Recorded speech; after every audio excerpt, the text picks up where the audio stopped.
Hadis Rasul sallallahu alaihi wasallam mengingatkan kepada kita betapa pentingnya salat ini merupakan tiang-tiang yang menopang keseluruhan akidah kita. Akidah kita itu hanya merupakan satu fondasi.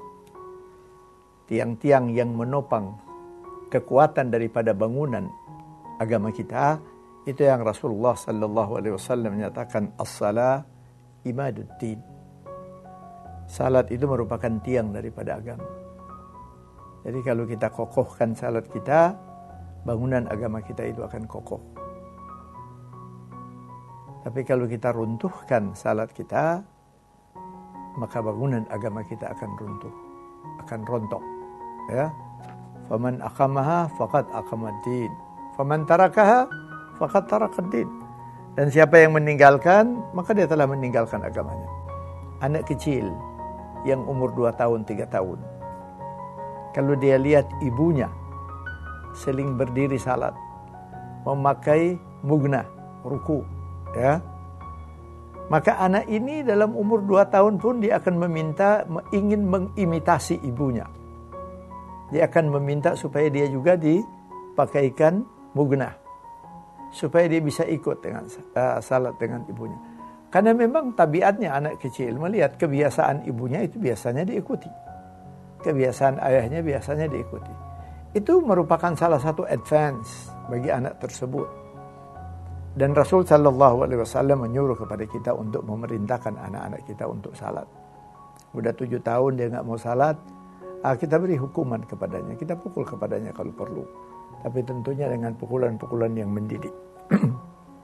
Di dalam Al-Quran Allah subhanahu wa ta'ala mengingatkan kepada kita sekalian, wa aqimis salah wa atuz zakah wa ati'ur rasul la'allakum turhamun. Kalau kita perhatikan di ayat ini, Allah Ta'ala nyatakan, dirikanlah salat dan keluarkanlah zakat dan taatlah kepada Rasul sallallahu alaihi wasallam wa ati'ur rasul la'allakum turhamun, supaya kalian, kita ini, disayangi oleh Allah subhanahu wa ta'ala, dicurahkan rahmah oleh Allah subhanahu wa ta'ala. Rahmah Allah kepada kita dalam kehidupan itu bercabang-cabang, ribuan cabang, jutaan cabang.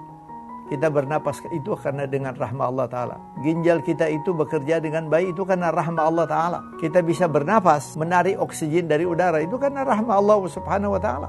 Dan kita punya kemampuan untuk berbicara, itu juga rahmat dari Allah Subhanahu Wa Ta'ala. Allamal insan ma lam ya'lam. Allah Ta'ala mengajarkan kepada manusia apa yang dia tidak tahu menjadi tahu. Berarti otak manusia itu selalu berkembang. Jadi otak manusia itu selalu dibukakan pintu oleh Allah Subhanahu wa ta'ala untuk berkembang lebih baik. Jadi jangan kita berpikir seseorang yang mendapatkan sesuatu ketika dia melakukan research, kemudian dia temukan sesuatu, jangan dianggap bahwa itu tidak berhubungan dengan kekuasaan Allah Subhanahu wa ta'ala. Allah Ta'ala membukakan otaknya dia untuk mendapatkan sesuatu yang baru, karena Allah Ta'ala menyatakan allamal insana ma lam ya'lam. Allah Ta'ala mengajarkan kepadanya. Ayat ini berarti Allah menunjukkan otak manusia itu selalu akan berkembang.